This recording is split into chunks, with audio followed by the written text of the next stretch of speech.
ঢাকায় চালু হলো 12 লেনের আমিনবাজার সেতু, যা দেশের প্রথম।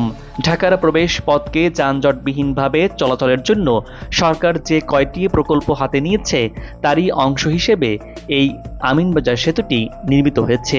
এটি চালুর ফলে ঢাকার প্রবেশ পথের যানজট অনেকাংশেই কমে যাবে। সেই সাথে দূরপাল্লার পরিবহনগুলো ছুটতে পারবে গতিময়ভাবে। এই সেতু চালুর মধ্য দিয়ে ঢাকার প্রবেশ পথকে আরও প্রশস্ত করা হলো। ঢাকা আরিচা মহাসড়কে পুরনো 3টি সেতু নতুন করে নির্মাণ করা হয়েছে। এর মধ্যে সালেপুর সেতু বেশ আগেই নির্মাণ করে চালু করা হয়েছে, আর এখন চালু করা হলো গাবতলীতে ঢাকার প্রবেশ এবং বের হওয়ার মুখে দ্বিতীয় আমিনবাজার সেতু। ঢাকা শহরের প্রবেশ পথগুলোর মধ্যে গাবতলী অন্যতম। এই পথ দিয়ে রাজধানীতে প্রবেশ করছে উত্তরবঙ্গ, দক্ষিণ এবং দক্ষিণ পূর্ববঙ্গের অসংখ্য যানবাহন, আর এজন্য ব্যবহার করতে হচ্ছে ঢাকা নবীনগর মহাসড়কটি। কিন্তু এই পথটি মূলত 4 লেনের হলেও ধারণ ক্ষমতার চেয়ে যানবাহনের সংখ্যা বেশি চলাচল করে। এই পথে যাতায়াত সহজ করতে গাবতলী তুরাগ নদের ওপর বর্তমান 4 লেনের সেতুর বদলে 12 লেনের সেতু চালু হয়েছে। এর আগে এই তুরাগ নদের উপর 1972 সালে 2 লেনের সেতু নির্মিত হয়েছিল, কিন্তু সেই সেতুটি ব্যবহারের অনুপযোগী হওয়ার কারণে তার পাশেই বর্তমানে 4 লেনের সেতুটি নির্মিত হয়েছিল, আর এই সেতুটি দিয়েও বর্তমানে যানবাহন চলাচল করছে। প্রথম যে পথে 2 লেনের সেতু অর্থাৎ প্রথম সেতুটি নির্মিত হয়েছিল সেইখানটাতেই নতুন দ্বিতীয় আমিনবাজার সেতু নির্মিত হয়েছে। নবনির্মিত দ্বিতীয় আমিনবাজার সেতুর একটি অংশ মানে 2টি লেন যানবাহন চলাচলের জন্য বেশ আগেই খুলে দেওয়া হয়েছে। এবার কোরবানির ঈদের আগেই খুলে দেওয়া হলো বাকি আরও 2টি লেন। এতে চাপ কমবে পুরনো সেতুর উপর। যানজট এড়িয়ে নির্বিঘ্নে রাজধানীতে প্রবেশ এবং বের হওয়ার সুযোগ পাচ্ছে দেশের উত্তর এবং দক্ষিণ পশ্চিমাঞ্চলের দূরপাল্লার যানবাহন। দর্শক, চলুন এবার নতুন সেতুতে কি কি সুবিধা থাকছে জেনে নেই। নতুন সেতুর মূল সড়ক লেন থাকছে 6টি, আর 2 পাশে 2টি সার্ভিস লেন থাকছে। সেতুটির উপর হঠাৎ করে কোনো গাড়ি নষ্ট বা বিকল হলে তা সার্ভিস লেনে দিয়ে দ্রুত সরিয়ে যানবাহন চলাচল যাতে বিঘ্ন না ঘটে সেই ব্যবস্থা করা হবে। সরকারের নিজস্ব অর্থায়নে প্রায় 276 কোটি টাকা ব্যয় 233 মিটার দীর্ঘ দ্বিতীয় আমিনবাজার সেতু নির্মাণ করা হয়েছে, যার প্রস্থ 34 মিটার। সেতুটির 2 পাশে আরও থাকছে 1.5 কিলোমিটার সংযোগ সড়ক। এরই মধ্যে গাবতলী অংশে এই সংযোগ সড়কের কাজ অনেকটা দৃশ্যমান হয়েছে, যা এখন প্রস্তুত। এই অংশে যেসব যানবাহন গাবতলী বেড়িবাঁধ হয়ে আসে সেসব যানবাহন এই সংযোগ সড়ক দিয়ে সরাসরি সেতুতে উঠতে পারবে, কোনো রকম বাধায় পড়তে হবে না। সেই সাথে গাবতলীর এই পাশে এই সংযোগ সড়কের কারণে আগের থেকে সড়ক বেশ প্রশস্ত হয়েছে, যার ফলে যানবাহন চলাচলে বেশ স্বস্তি ফিরেছে আগের থেকে।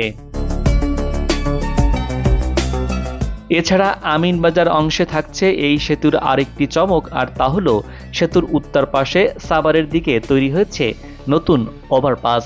এর ফলে দূরপাল্লার যানবাহনগুলো আর যানজটের কবলে পড়বে না, খুব সহজেই চলাচল করতে পারবে। এই সেতুর সবচেয়ে বড় সুবিধাজনক দিক হলো সরাসরি ও লোকাল গাড়ির জন্য আলাদা লেন থাকছে, যার ফলে স্থানীয় এবং ধীরগতির যানবাহন এক লেন দিয়ে যাবে, আর দূরপাল্লা এবং পণ্যবাহী যানবাহনগুলো মাঝের লেন ব্যবহার করে সরাসরি গতিময়ভাবে ছুটতে পারবে। যেহেতু তুরাগ নদ আমিনবাজার এবং গাবতলীকে ভাগ করেছে, সে কারণে পথচারীরা যাতে করে সহজেই যাতায়াত করতে পারেন সেদিকে নজর দিয়ে সেতুটির নকশাও করা হয়েছে। এই সেতুতে পরিবেশ বান্ধব ফুটপাতও রাখা হয়েছে। এরই মধ্যে সেতুর পশ্চিম পাশে ফুটপাত দৃশ্যমান হয়েছে। এই ফুটপাতের রেলিং বসানোর কাজ বর্তমানে চলমান আছে। দর্শক, আপনারা দেখতে পাচ্ছেন ফুটপাতে রেলিং বসানোর কাজ করছেন নির্মাণ সংশ্লিষ্টরা। তবে দর্শক, এই সেতুর পূর্ব পাশে ফুটপাত কিন্তু এখনও দৃশ্যমান হয়নি। যোগাযোগ বিশেষজ্ঞরা বলছেন সেতুটি দিয়ে শুধু যাত্রী চলাচলই নয়, সাভার আশুলিয়া শিল্প কল কারখানার পণ্য পরিবহন করা সহজ হবে, যার ইতিবাচক প্রভাব পড়বে দেশের অর্থনীতিতে। এরই মধ্যে এই সেতুতে ল্যাম্পপোস্ট লাগানো হয়েছে। সেতুতে ল্যাম্পপোস্টের কারণে সেতুটি যেমন রাতের আলোতে মনোমুগ্ধকর লাগবে, তেমনি একটি নান্দনিক ছোঁয়াও ফুটে উঠবে এই সড়ক পথে। দর্শক, আপনারা দেখতে পাচ্ছেন আমিনবাজার সেতুতে নতুন সড়কবাতি লাগানোর কাজ এগিয়ে চলছে। এই সেতুর নকশা অনুযায়ী সেতুর দুই পাশে দুটি ইস্পাতের আর্চওয়ে স্থাপন করা হয়েছে, যার একটি বেশ আগেই দৃশ্যমান হয়েছে, আর আরেকটির কাজ প্রায় শেষ করে এনেছে কর্তৃপক্ষ। যে কোনো সেতুতে এরকম আর্চওয়ে সেতুর সৌন্দর্য যেমন বাড়িয়ে দেয় বহুগুণ, তেমনি করে সেতুর মজবুত অবকাঠামো তৈরি করে। দর্শক, এরই মধ্যে চালু হয়েছে দেশের প্রথম metro rail MRT line 6 Uttara থেকে মতিঝিল পর্যন্ত। এবার মেট্রো রেল লাইন 5 সাভারের হেমায়েতপুর থেকে শুরু করে এই আমিনবাজার সেতুর নিচ দিয়ে অর্থাৎ তুরাগ নদ পাড়ি দিয়ে মিরপুর হয়ে চলে যাবে পূর্বের ভাটারা থানা পর্যন্ত। এই আমিনবাজার সেতুর নিচ দিয়ে তুরাগ নদের ভেতরে টানেল পথে যাবে দেশের প্রথম পাতাল মেট্রো রেল। তাই বলা যায় এই আমিনবাজার সেতু এলাকা হতে যাচ্ছে এই অঞ্চলের যোগাযোগের নতুন হাব। এরই মধ্যে হেমায়েতপুরে এমআরটি লাইন 5-এর একটি রুটের ডিপোর নির্মাণ কাজ বর্তমানে চলমান আছে। ঢাকার যানজট নিরসনে ঢাকা মহানগরী এবং এর পার্শ্ববর্তী শহরে জালের মতো ছড়িয়ে পড়েছে মেট্রো রেলের রুটগুলো। এরই ধারাবাহিকতায় বর্তমানে ঢাকার 3টি মেট্রো রেল নির্মাণ কাজ চলমান আছে।